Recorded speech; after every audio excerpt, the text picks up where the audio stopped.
బావ మరదల బంధం పార్ట్ 2.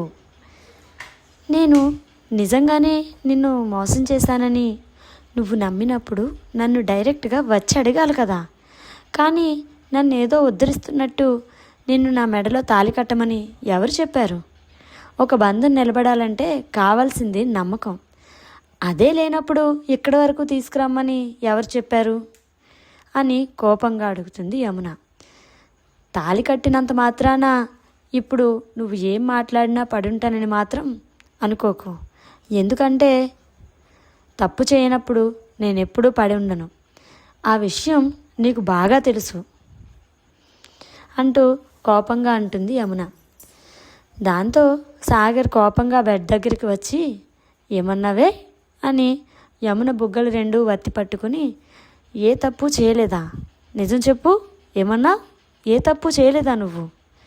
నువ్వు తప్పు చేయకుండానే వాడితో కలిసి ఒకే రూమ్లో వాడి కౌగిల్లో ఒదిగి ఉంటావా నువ్వు అని అంటూ తనకి వచ్చిన ఫొటోస్ చూపిస్తాడు. అవి చూసిన యమునకి ఆ సంఘటన గుర్తొస్తుంది.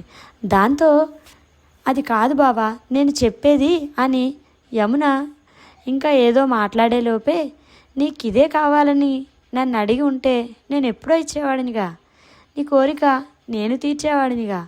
కానీ నన్ను పెళ్లి చేసుకుంటూ వాడెవరితోనో బెడ్ షేర్ చేసుకున్న నిన్ను ఏమనాలో కూడా నాకు అసలు అర్థం కావడం లేదు అంటాడు. నువ్వు ఈ విషయంలో ఇంత ఫాస్ట్గా ఉంటావని నేను అస్సలు అనుకోలేదు అని కోపంగా విచక్షణ మరిచిపోయి మాట్లాడతాడు సాగర్. దాంతో యమున బాధగా, నువ్వు కూడా అందరిలాంటి మగాడివని నిరూపించుకున్నావు బావా. నీకు ఒక విషయం తెలిసినప్పుడు అందులో నిజం ఎంత అబద్ధం ఎంత అని తెలుసుకోకుండా నన్ను బ్లేమ్ చేస్తున్నావే. అసలు నువ్వు మనిషివేనా? నిన్నేనా నేను ప్రేమించింది అని అసహనంగా అంటుంది యమున. నేను అందరిలాంటి మగాడిని కాదు కాబట్టే, నిన్ను ప్రాణంగా ప్రేమించాను కాబట్టే నువ్వు చేసిన మోసాన్ని బయట పెట్టకుండా సైలెంట్గా నీ మెడలో తాళి కట్టి నా భార్యగా నీకు హోదా ఇచ్చాను అని కోపంగా అంటాడు సాగర్.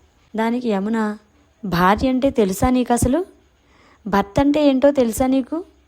భరించేవాడిని భర్త అంటారు, నీలా అనుమానించేవాడిని కాదు అంటుంది యమున. దాంతో కోపంగా మారిపోయిన సాగర్, ఏంటే ఎక్కువ మాట్లాడుతున్నావు? పెళ్ళికి ముందు వేరే వాడితో ఉండి నన్ను మోసం చేసిన నువ్వు భార్యాభర్తల సంబంధం గురించి మాట్లాడుతున్నావా? అసలు భార్యగా నాతో పంచుకోవాల్సిన జీవితాన్ని ఇంకెవరితో పంచుకొని ఏమీ తెలియని దానిలా నన్ను చేసుకోవడానికి సిద్ధమైపోయావు. అటువంటి నువ్వు ఇప్పుడు నాకు నీతులు చెప్తున్నావు. శభాష్ అంటూ ఇంకేదో మాట్లాడేలోపు, చాలు బావా ఇంకేం మాట్లాడకు. నిన్ను ప్రాణంగా ప్రేమించి పెళ్లి చేసుకుని మొదటి రాత్రి ఎన్నో కలలు ఆశలతో వచ్చిన నాకు చాలా మంచి బహుమతి ఇచ్చావు, థ్యాంక్స్ అంటూ సాగర్ని దాటుకుని వెళ్ళి బెడ్షీట్ తీసుకోబోతుంటే తను అన్న మాటలకి కోపం వచ్చిన సాగర్, ఓ కలలు ఆశలు అవేంటో నాకు తెలుసు కదా, నీకు కావాల్సింది ఇదే కదా, అందుకే కదా వాడితో ఆ రోజు రూమ్కి వెళ్ళావు అంటూ తనని వెనక్కి పడేసి తన మీద ఒరుగుతూ తనని ఎక్కడెక్కడో టచ్ చేస్తూ బాధ పెడుతూ మాట్లాడతాడు. యమున ఒంటి మీద ఉన్న చీరని బలవంతంగా లాగి పక్కన పడేసి తన మెడలో ఉన్న నగలను కూడా బలవంతంగా లాగేస్తాడు. దాంతో మెడ మీద చర్మం చీరుకొని బ్లడ్ వస్తుంటుంది. అయినా అదేమీ పట్టించుకోకుండా బలవంతంగా తనని ఆక్రమించుకుంటాడు సాగర్. యమున సాగర్ని రెసిస్ట్ చేయలేక తనలో తనే బాధపడుతూ ఆ రాత్రి నరకం అనుభవిస్తూ అతనికి లొంగిపోతుంది. కాసేపటికి తన పని అయ్యాక పక్కకి వరుగుతూ, ఇదే కదా నీకు కావాల్సింది, ఇక నుంచి ప్రతిరోజు నీకు ఇది ఇస్తాలే అని అసహ్యంగా మాట్లాడతాడు సాగర్. దాంతో యమున ఎవరో పంపిన ఫొటోస్ చూసి అదే నిజమని నమ్మి అనుమానించే నీకు ఇంతకంటే ఇంకేం అర్థమవుతుందిలే అని విరక్తిగా నవ్వి కింద పడిన బెడ్షీట్ తీసుకుని బలవంతంగా లేచి వాష్రూమ్కి వెళ్ళి వేరే బట్టలు వేసుకొని బయటకు వస్తుంది. యమున లేచి వాష్రూమ్కి వెళ్ళినప్పుడు వెనక్కి తిరిగి చూసిన సాగర్కి ఆ బెడ్ మీద బ్లడ్ స్టెయిన్స్ కనిపిస్తాయి. అది చూసిన వెంటనే సాగర్కి ఏదోలా అనిపించి రూమ్ బయటకి వెళ్ళి సిగరెట్ వెలిగిస్తాడు. ఆ స్టెయిన్స్ దేనికి సంకేతమో తనకి తెలుసు. అంటే ఇది తన ఫస్ట్ ఇంటిమేషన్నా అని మనసులో అనుకోకుండా ఉండలేకపోతాడు సాగర్. కానీ బయటికి మాత్రం గంభీరంగా ఉండిపోతాడు. కానీ తను కళ్ళు మూసుకుంటే ప్లీజ్ బావా నొప్పిగా ఉంది అన్న యమున మాటలు తన కళ్ళల్లో నీళ్లు మాత్రమే కనిపిస్తుంటే సిగరెట్ మీద సిగరెట్ తాగుతూ అక్కడే గడిపేస్తాడు సాగర్. ఫ్రెష్ అయి వచ్చిన యమున మంచం మీద ఉన్న బెడ్షీట్ని తీసి వాషింగ్ గ్యాస్కెట్లో పడేసి ఒక పక్కగా ఇంకో బెడ్షీట్ కప్పుకొని ఏడుస్తూ కళ్ళు మూసుకొని ఇప్పుడు తన భవిష్యత్తు ఏంటో అని తన బావ మనసులో తనని తాను నిరూపించుకోవడం ఎలా అని ఆలోచిస్తూ నిద్రకు దూరమై చాలాసేపటికి తెల్లవారుతుండగా మనసు శరీరం రెండూ అలసిపోవడంతో ఎప్పటికో పడుకుంటుంది. ఇటు సాగర్ అసలు ఏం జరిగిందో తెలుసుకోకుండా తప్పు చేశానా అని తనలో తానే అనుకుంటూ లేదు ఇది నిజమే, ఆ ఫొటోస్ వీడియోస్ అన్నీ నిజాలయ్యా అని అనుకుంటూ సతమతమైపోతూ తను కూడా నిద్రకు దూరం అవుతాడు. పొద్దున్నే ఎప్పుడో ఇద్దరు నిద్రలోకి జారుకుంటారు. తెల్లవారి యమున తల్లి వచ్చి అమ్మా యమున అని తలుపు కొట్టడంతో తెలివి వచ్చిన యమున అమ్మ 5 నిమిషాలు స్నానం చేసి వచ్చేస్తాను అని చెప్పి బెడ్షీట్స్ తన బట్టలు అన్నీ తీసుకెళ్ళి మెషిన్లో వేసి వాష్రూమ్లోకి వెళ్ళి స్నానం చేసి వచ్చి బెడ్ మీద ఇంకా పడుకొని ఉన్న సాగర్ని చూసి తన కంట్లో ఊరుతున్న కన్నీళ్లు తుడుచుకొని అద్దం ముందు నిలబడి తన మెడ మీద రాత్రి సాగర్ చేసిన గాయాల్ని తన చేతి మీద గుచ్చిన గాజుల తాలూకా గుర్తులని ఎవరూ చూడకుండా ఫౌండేషన్ క్రీమ్ అప్లై చేసి కాలర్ నెక్కున్న డ్రెస్ వేసుకుంటుంది. తలుపు తీసి బయటకు వచ్చిన యమున డ్రెస్ వేసుకుని ఉండడం చూసిన తన అమ్మమ్మ ఏమైందే మనవరాలా ఇప్పుడు డ్రెస్ వేసుకున్నావేంటి, చక్కగా చీర కట్టుకోక ఇన్ని రోజులు చీరలు కట్టుకున్నావుగా మరి ఇప్పుడేం డ్రెస్ వేసుకున్నావు? ఓ నా మనవడు చేసిన చిలిపి పనులన్నీ అందరికీ కనబడకూడదనా అంటూ సరదాగా యమునని ఆట పట్టిస్తుంది. కానీ యమున అసలు ఏం జరిగిందో ఎవరికీ చెప్పలేక తనలో తనే మదన పడుతూ సైలెంట్గా ఉండిపోతుంది. కాసేపటికి సాగర్ కూడా లేచి ఫ్రెష్ అయ్యి బెడ్ మీద అలాగే కూర్చుంటాడు. కిందకి వచ్చిన యమునకి తన తల్లి చేతిలో కాఫీ కప్పు పెట్టి వెళ్ళి బావకి కాఫీ ఇచ్చిరా అమ్మా, ఇద్దరూ కలిసి గుడికి వెళ్దురు అని చెప్తుంది. దాంతో యమున చేసేదేం లేక మళ్ళీ పైన ఉన్న సాగర్ రూమ్కి వెళ్ళి తలుపు తీసి తల్లి చేతిలో కాఫీ కప్ పెట్టి వెళ్ళి బావకి కాఫీ ఇచ్చిరా అమ్మా, ఇద్దరూ కలిసి గుడికి వెళ్దురు అని చెప్తుంది.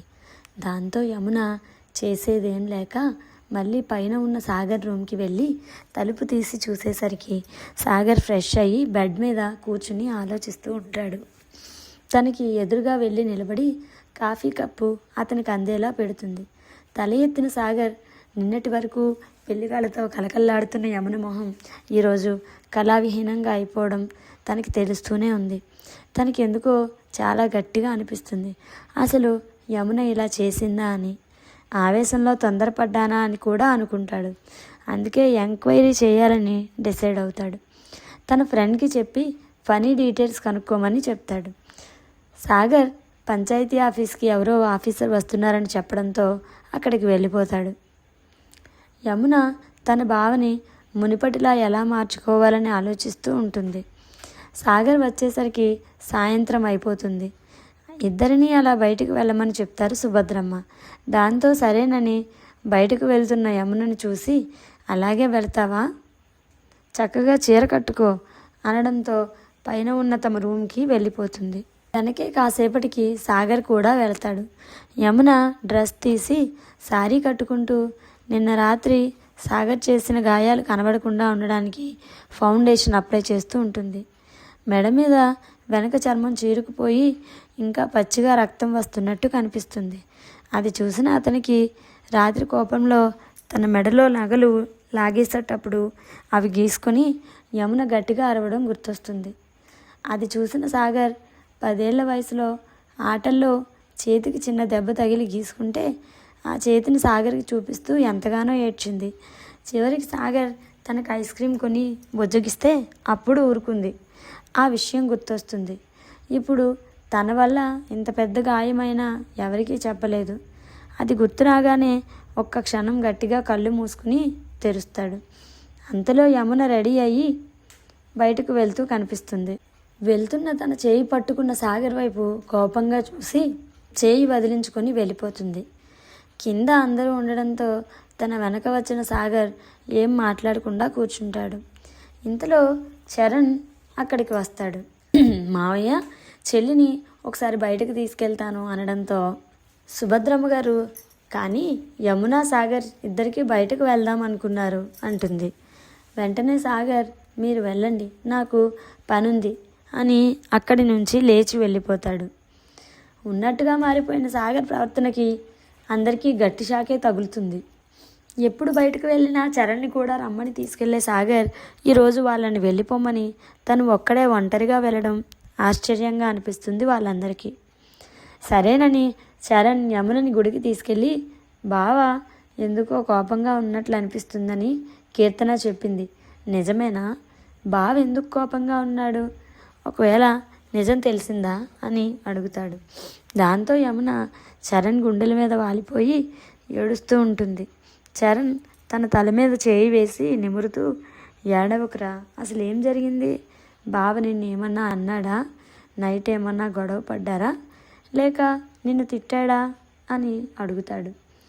దాంతో యమున, బావ నన్ను అపార్థం చేసుకున్నాడన్నయ్య, నేను ఎవరితోనో ఉన్నానని, పెళ్ళికి ముందే తప్పు చేశానని అనుకుంటున్నాడు.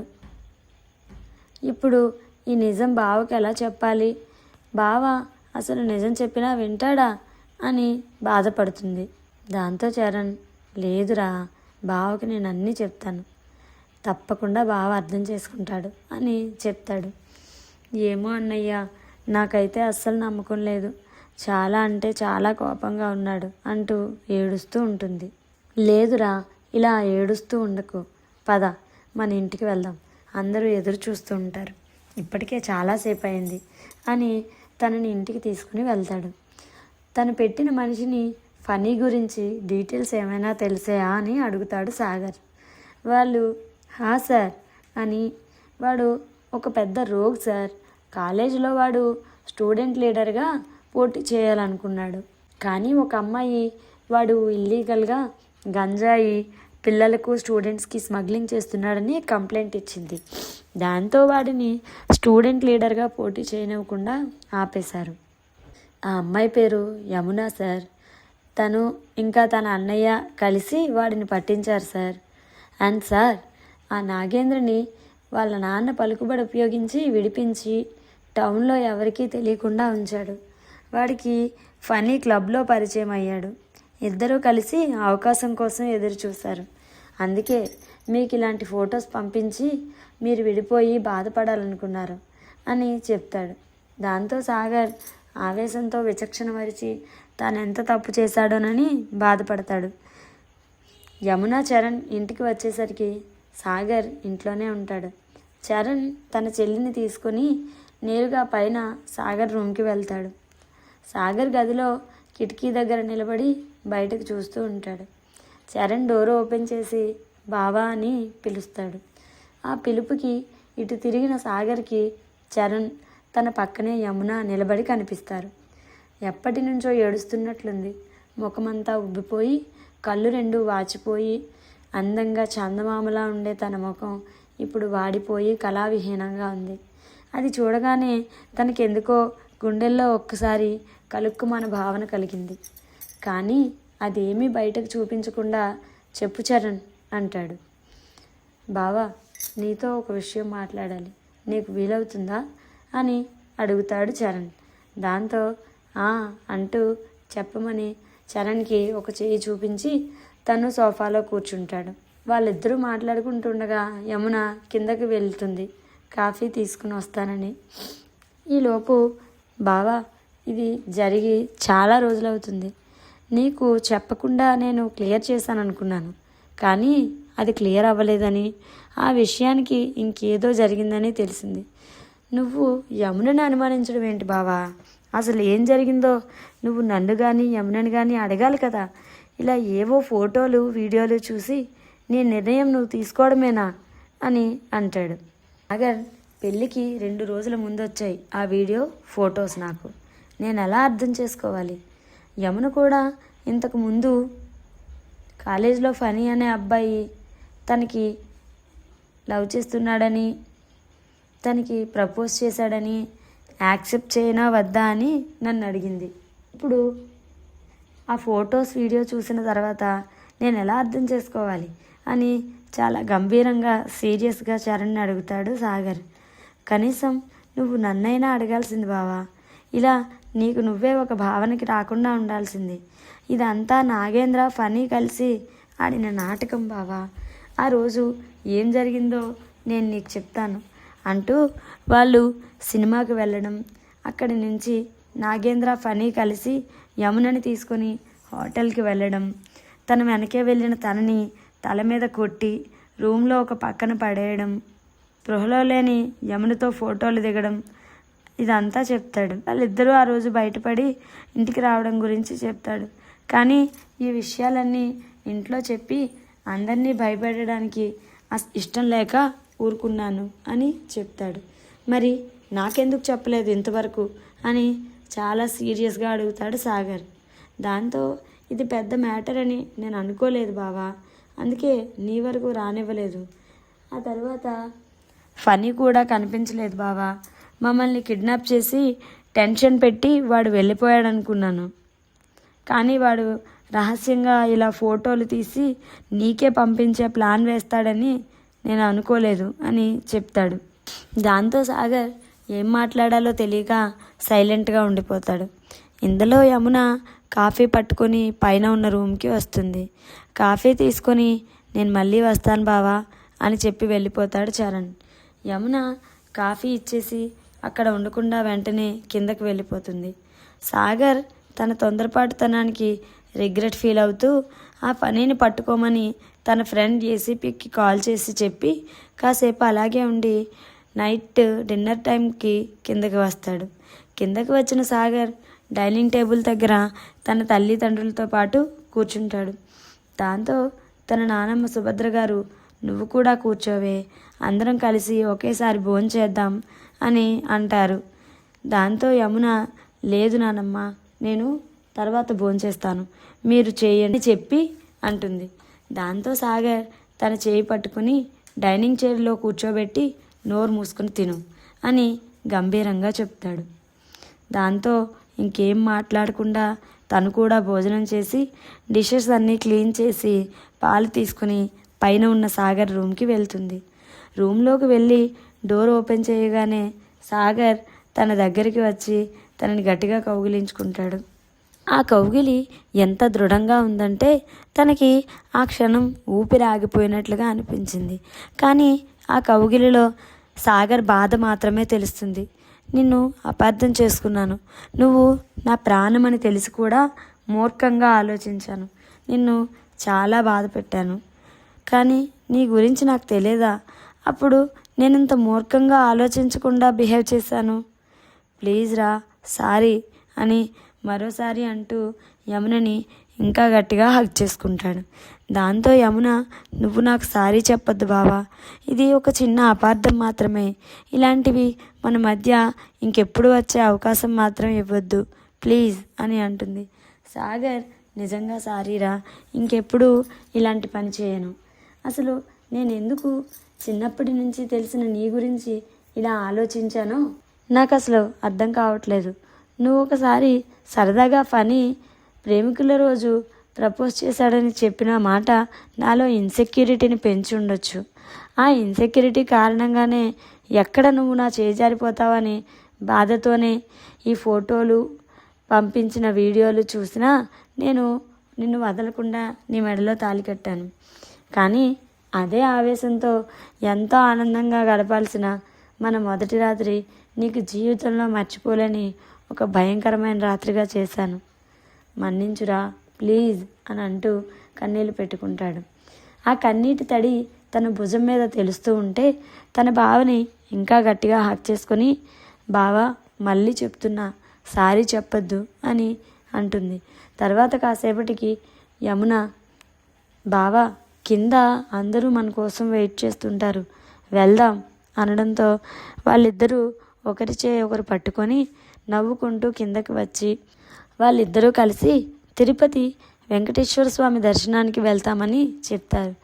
దాంతో సాగర్ నానమ్మ గారైన సుభద్ర గారు సంతోషంగా, మీరిద్దరూ సంతోషంగా ఉంటే మాకు అంతకంటే ఇంకేం కావాలి, నిన్నటి వరకు ఎందుకో మీరిద్దరూ ముభావంగానే ఉన్నారని నాకు అనిపించింది, కానీ ఇప్పుడు చాలా సంతోషంగా ఉంది. అలాగే వెళ్ళిరండి, త్వరలోనే మన చరణ్కి కీర్తనకి కూడా పెళ్లి చేసేద్దాం అని అంటారు. దాంతో అందరూ ఇంకేముంది శుభం అంటారు. కీర్తన చరణ్ వైపు సిగ్గుతో చూస్తుంటే చరణ్ నవ్వుతూ కీర్తన వైపు చూస్తూ కళ్ళు ఎగరేస్తాడు. అందరిలో అలా చూస్తే ఉండలేక సిగ్గుతో లోపలికి వెళ్ళిపోతుంది కీర్తన. సాగర్, ఫణి ఇంకా నాగేంద్రని యమునని కిడ్నాప్ చేసి అరెస్ట్ చేశారని, గంజాయి లాంటి డ్రగ్స్ కూడా అమ్ముతున్నారని స్టేషన్లో కేసు పెట్టి ఈసారి బయటకు రాకుండా చేస్తాడు. యమునా సాగర్ల జీవితం బాగుండాలని మనం కూడా కోరుకుందాం. శుభం. ఈ స్టోరీ మీకు నచ్చినట్లయితే మన ఛానల్ని లైక్ చేయండి, షేర్ చేయండి, అలాగే తప్పకుండా సబ్స్క్రైబ్ చేసుకోండి.